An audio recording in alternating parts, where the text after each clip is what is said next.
Bom, o que eu falo aqui sobre a besta? Ó, eu gostei do jeito que eu escrevi, e como eu não vou saber... Não é que eu não vou saber, eu vou saber, mas é que eu escrevi de um jeito tão didatiquinho que eu vou ler, tá? Da mesma forma que um ser humano comum, um vampiro também tem uma hierarquia de necessidades onde uma depende da outra para ocorrer. O problema é que, via de regra, as necessidades fisiológicas nunca estão saciadas, pois ele está sempre com fome. Em níveis diferentes, variando de acordo com as atividades que ele realiza, como eu disse, você gasta ponto de sangue para atividades diferentes, né? Mas ele tá sempre com fome. Tipo eu. Sendo assim, o vampiro, ele tá sempre lutando contra um instinto bestial e animalesco de sobrevivência, que a gente chama de a besta. Eu coloquei aqui uma pirâmide de Maslow para mostrar para vocês como é que funciona. A pirâmide de Maslow se organiza da seguinte forma. Ela coloca as necessidades básicas na base da pirâmide e as necessidades mais supérfluas mais para cima, tá? Então aqui, quais as necessidades fisiológicas de um vampiro? Comer e dormir, tá? Vampiro não vai ao banheiro, vampiro... A sede e a fome são a mesma coisa, vampiro não tem necessidade por sexo, tá? Então a gente tem as necessidades básicas, e nem de respiração. Então o vampiro, as necessidades básicas são comer e dormir, mais nada, tá? Parece um Tamagotchi. E aí a gente tem, né, o alto da pirâmide. A gente tá aqui falando da besta, então eu vou me atentar à base. Mais pra frente tem outros tópicos que eu vou usar pra falar da realização pessoal e estima, tá bem? Bom, o que eu escrevi aqui embaixo de novo? Nos livros até o V20, as manifestações da besta podiam ser intencionais, ou seja, você podia deixar a besta tomar conta, ou acontecer depois que o vampiro gastasse muitos pontos de sangue durante o jogo, tá? No V5, no entanto, a cada noite o vampiro deve rolar quanta fome ele tá sentindo e, eventualmente, ele vai agir motivado por saciar a fome. É tipo assim, imagina que você passou o dia inteiro sem comer, mas você é uma pessoa, você é uma criatura racional, você não tem besta. Mas você passou o dia inteiro sem comer. E aí você chega em casa, e aí, sei lá, sua mãe vem falar com você, ou seu pai, seu marido, né? Eles vêm falar com você antes de você chegar na geladeira, e você dá uma resposta grosseira, tá? Isso é uma maneira branda de falar como a besta se comporta em Vampiro à Máscara, tá? Então, essas ações motivadas, né, pelo instinto, tipo você responder de forma grosseira, ou você empurrar alguém da sua frente pra você passar e pegar comida, que seja, essas ações num vampiro, elas podem levar a uma quebra de máscara, eu já vou explicar a máscara mais pra frente. Elas podem levar a perda de humanidade ou ações muito violentas no geral, tá? Pode não ser quebra de máscara, mas pode ser um crime. Então, assim, isso pode acontecer. Eu coloquei aqui uma cena de um filme horroroso que eu gosto muito, que é o filme do Drácula. Não o Drácula de Bram Stoker, eu jamais faria isso com vocês, porque aquele filme é bom e eu gosto de filme ruim. E eu coloquei aqui uma cena que é o seguinte, que é depois que... É lá no final do filme. E se o filme tem mais de 10 anos, pra mim já não é spoiler. Lá no final do filme, o Vlad perdeu a esposa e teve que deixar o filho ir embora. Eu não sei se nesse momento já rolou, eu acho que ainda não. Mas aqui ele abraçou uma galera. E essa galera tá sendo movida totalmente a instinto, né? Então, aqui a gente pode dar uma olhada nisso. Eu não vou nem fechar meu áudio, mas eu vou continuar comendinho aqui. Se eu precisar falar junto, eu falo. E aí, eu acho que isso explica a besta um pouco melhor, né? Bom, vamos lá. O tópico seguinte é Humanidade, Caminhos e Golconda. Bom, como é que funciona? Né? Do mesmo jeito... Gol contra. Do mesmo jeito que o ser humano não cede aos próprios instintos o tempo todo, porque isso ia prejudicar as pessoas em volta e o funcionamento da sociedade, né? O ser humano tem cultura, educação, filosofia, preceitos morais, né, que são variados ao redor do mundo. O vampiro também se organiza dessa forma. Então, conforme a gente vê aqui na pirâmide de Maslow, vou voltar. A gente tem ali, né, novamente, o que eu tinha pontuado antes. A gente tem as necessidades básicas, né, na base da pirâmide, e a gente tem coisas mais supérfluas aqui pra cima da pirâmide. São elas relacionadas à estima, né? Então a gente tem Autoestima, confiança, conquista, respeito dos outros, respeito aos outros, né? E realização pessoal. Percebam que o topo da pirâmide de Maslow é moralidade, tá? Não estou falando necessariamente da moral e dos bons costumes. Estou falando da pessoa ter um norte, uma cartilha de conceitos que ela acredita ou que ela segue, tá? E em Vampiro isso não é diferente. No livro de Nod, Caim fala necessariamente sobre humanidade e Golconda. Humanidade é, portanto, o ponto inicial onde o vampiro vai trabalhar. Então vamos lá. O que busca um vampiro que segue o caminho da humanidade?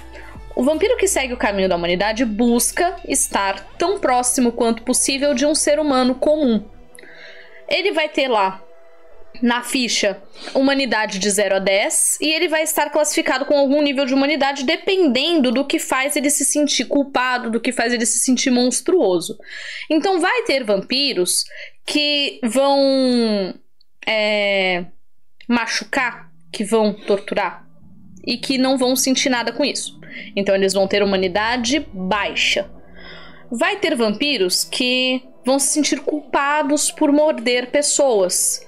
E aí esse vampiro vai ter a humanidade mais alta. Eu não falei nem torturar, não falei matar, eu disse morder. Morder para se alimentar. Alguns vampiros que vão pisar na pata do cachorrinho e ficar se sentindo culpado.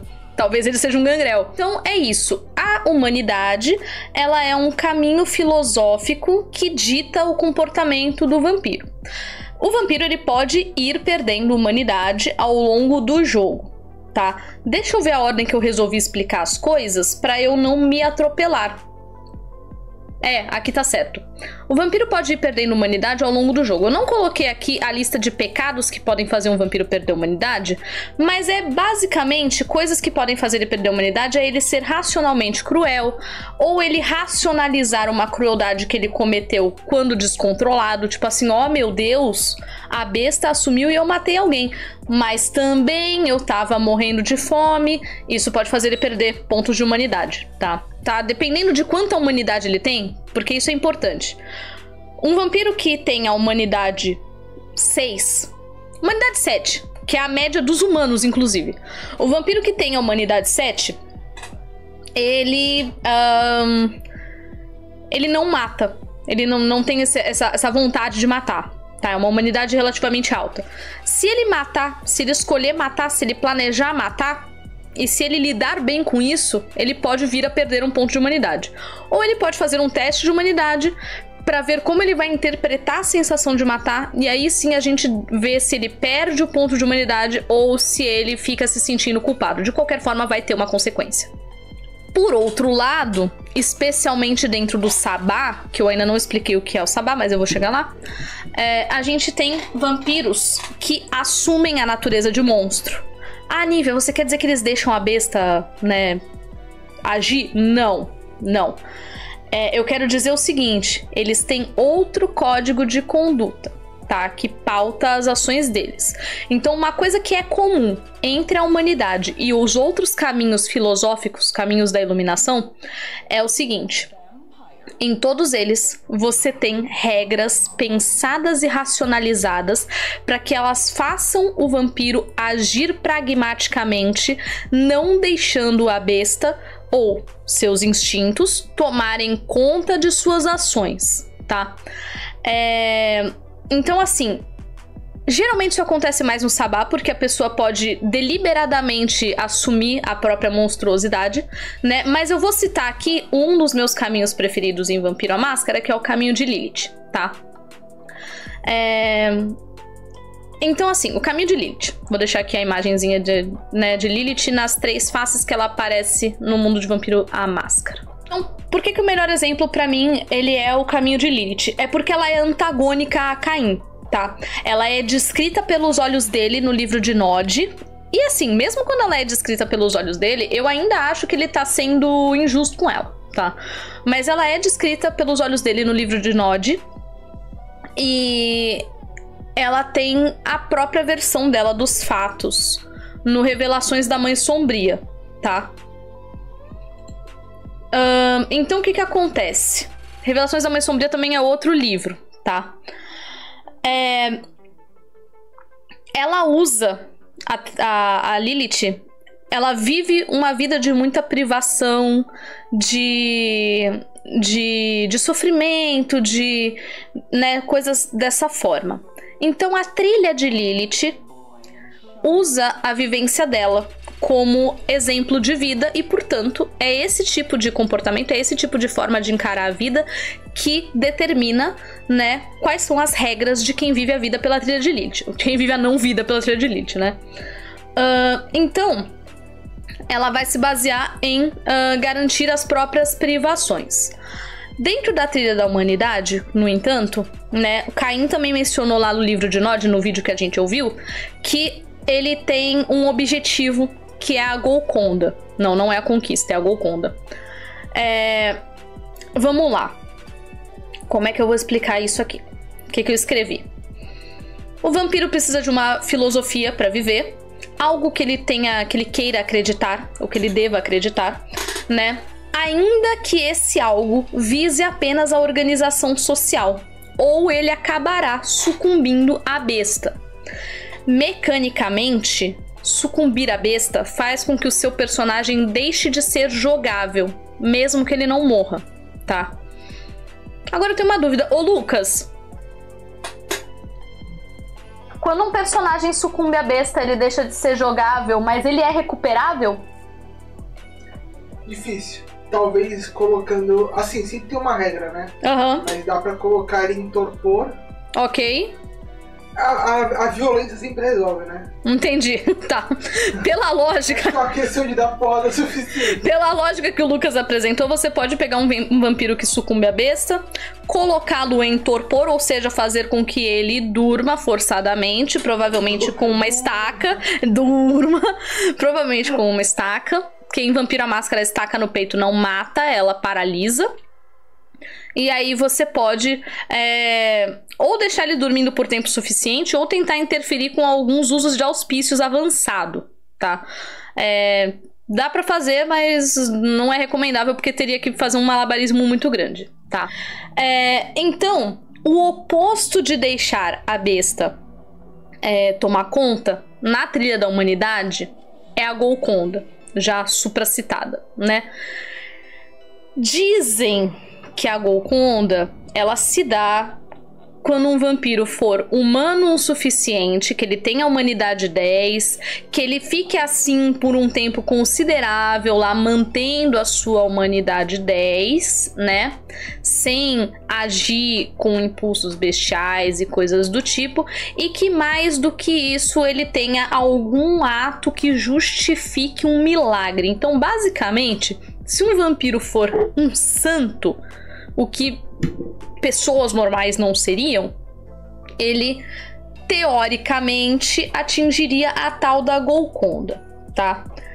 Na lore de Vampiro à Máscara, 5 vampiros são conhecidos por terem chegado à Golconda.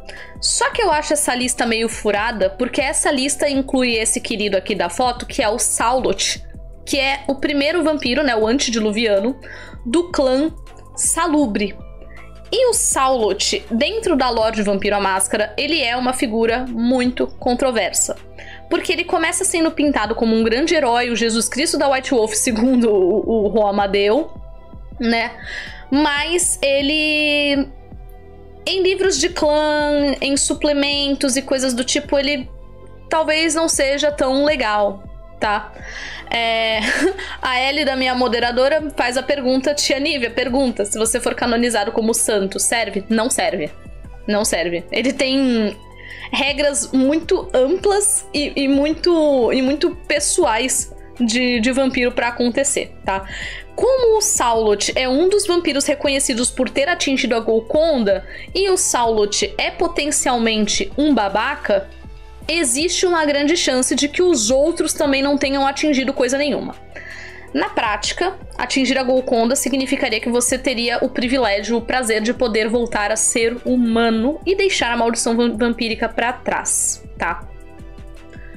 Então é isso, gente. Um beijo e até a próxima. Tchau!